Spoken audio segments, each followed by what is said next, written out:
안녕하세요. 저는 군대를 갓 제대하였고 남들과 마찬가지로 평범한 일반인 20대 후반의 남자입니다. 특별하게 다른 거라고 한다면 제 엄마는 엄청 젊어요. 21살에 저를 낳았다고 들었습니다. 요즘은 평균 30대에 결혼한다고 치면 저는 정말 일찍 태어난 거였죠. 그리고 우리 아버지는 저와 제 엄마와 같이 살지 않았습니다. 그냥 결론부터 말씀을 드리자면 아버지에게는 부인이 셋이나 있으셨거든요. 저희 집안이 아들이 무척 귀한 집입니다.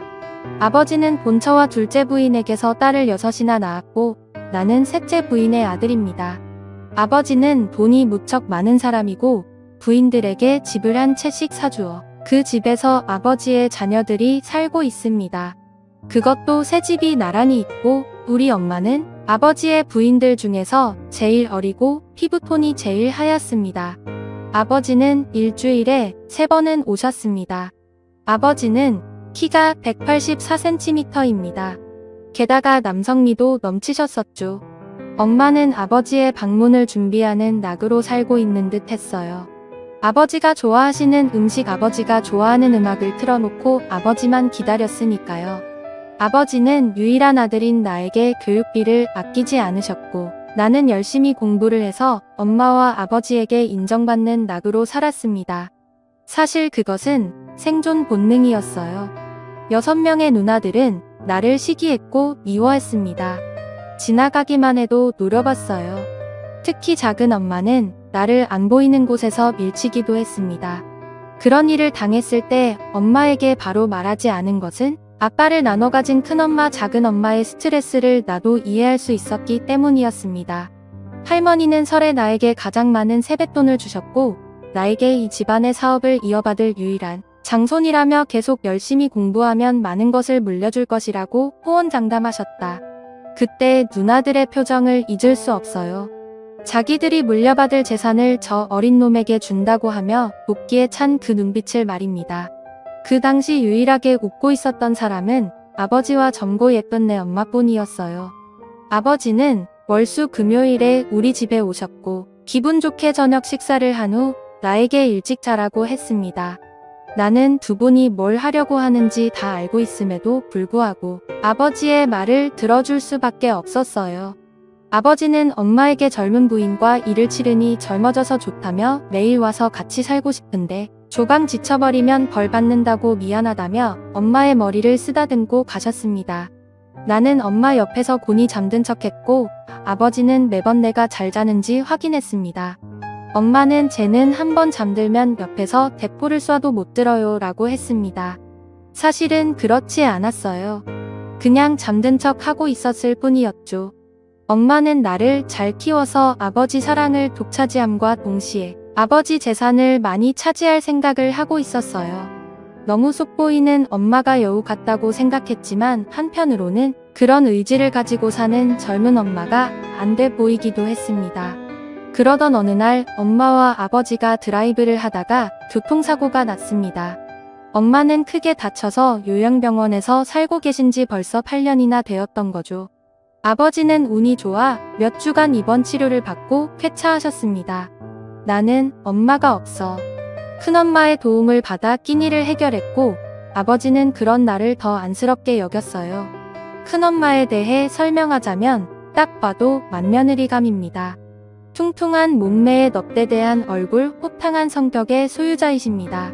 딸 넷을 낳고 아버지의 본처라는 지위를 이용해 명절 때 작은 부인들에게 일을 시키고 나중에 용돈을 몰래 주기도 했어요.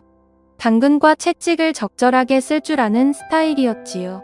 게다가 내가 미울 텐데 나에게 늘 친절했습니다. 누가 보지 않아도 늘 한결같이 대해주었고 큰엄마가 만들어주신 고소한 잡채 오이소박이는 정말 일품이었어요. 내 존재가 무척 신경 쓰일 텐데 나에게 잘해주시는 큰엄마를 의지하게 되었습니다. 어느 날 엄마에게 면회를 갔다 온 후 차도가 없는 엄마를 생각하며 시무룩한 표정으로 집에 앉아 있는데 큰엄마가 술에 취해 반찬을 들고 오셔. 정씨가 힘내. 내 엄마는 반드시 회복할 거야. 희망을 잃지마 하면서 내 등을 두드려 주었어요. 그런 큰엄마의 따뜻한 마음이 느껴져 큰엄마를 부둥켜 안고 울었습니다. 큰엄마는 나를 안아주고 마음껏 울라고 하셨습니다. 나는 그때 대학생이었고 2달 뒤에 군입대를 앞두고 있던 때였습니다. 큰엄마는 그러지 말고 우리 술 마시자고 했고 나는 냉장고에서 막걸리와 안주를 챙겨 나와 식탁에 마주 앉았습니다. 큰엄마를 다시 보니 은근 남자의 마음을 이해해주는 포근한 성격이었어요. 나는 용기를 내서 말했습니다. 큰엄마, 오늘 큰엄마를 꼭 껴안고 자고 싶어요 라고 말입니다. 큰엄마는 엄마 품이 그리운데 엄마는 병원에 누워서 아들도 못 알아보고 있으니 얼마나 속상하니 큰엄마가 안아줄게, 같이 자자고 했습니다. 나는 큰엄마의 따뜻한 마음씨에 감동했고 큰엄마 손을 잡고 내 방으로 들어갔어요. 큰엄마는 나를 안아주었고 나는 큰엄마의 가슴에 얼굴을 파묻고 눈을 감았어요. 그런데 큰엄마가 조용히 말을 시작했습니다.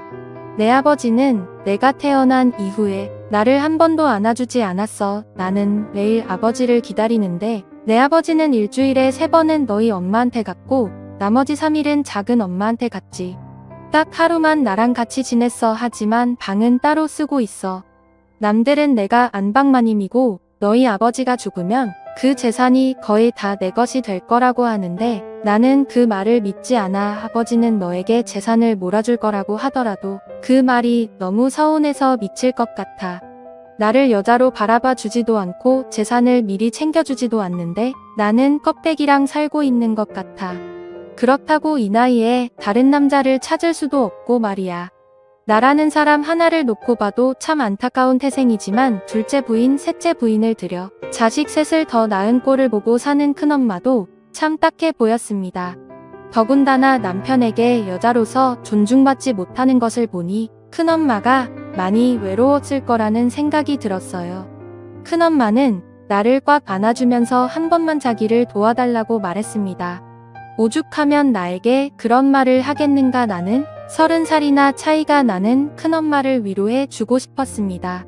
결국 저는 큰엄마의 부탁을 들어주게 되었죠. 처음에는 잘 몰랐지만 나와 은근 잘 맞는 것 같았어요. 이후 큰엄마는 내게 정말 고맙다고 말하면서 수표 2장을 쥐어주고 집으로 돌아갔습니다. 큰엄마의 한 맺힌 인생을 생각해보니 가엾기도 했고 중년 부인의 매력을 알게 되니 만감이 교차했습니다. 큰엄마는 그날 이후로 반찬을 갖다 준다는 핑계로 우리 집에 자주 왔고 내가 좋아하는 막걸리도 준비해서 말입니다. 우리는 만날 때마다 즐겁게 시간을 보냈고 큰엄마는 점점 화색이 돌기 시작했습니다. 아버지는 큰엄마에게 요즘 즐거운 일 있냐고 물었다고 했어요. 큰엄마는 당신 같은 바람둥이는 알 필요 없다고 했다 합니다. 나는 귀여운 우리 큰엄마에게 오랫동안 비밀 남자친구가 되어주기로 결심했습니다. 그리고 나는 군에 입대했습니다. 어느 날 큰엄마가 면회를 왔어요. 엄마는 여전히 의식을 못 찾는 상태라고 하네요. 그리고 맛있는 음식을 잔뜩 사주시고 돌아갔습니다. 큰엄마의 면회는 여러 번 이어졌고 나는 제대를 하게 되었습니다. 큰엄마는 대놓고 우리 집에서 잠을 자고 갑니다. 아버지는 그런 큰엄마의 행실을 눈치채는 것 같았지만 큰엄마는 술 마시다가 취해서 잠이 들었다고 발뺌을 합니다. 큰엄마는 자신이 관리를 잘하는지 점점 젊어지는 것 같고 살도 빠지더군요. 그런 노력하는 모습에 큰엄마가 너무 예쁘고 좋아서 큰엄마를 외면하지 못하고 있습니다. 이런 내가 잘못하고 있는 것이라면 벌은 나중에 받겠습니다. 하지만 큰엄마를 외면할 수는 없습니다. 아버지는 사람은 늘 돕고 살아야 한다고 하셨으니 나중에 우리의 사이가 들키게 되면 이게 다 아버지 때문이라고 되들어 볼 생각입니다. 제가 잘못된 행동을 저지르고 있는 걸까요? 현명한 여러분들의 답변을 부탁드리겠습니다. 오늘의 사연은 여기까지입니다. 감사합니다.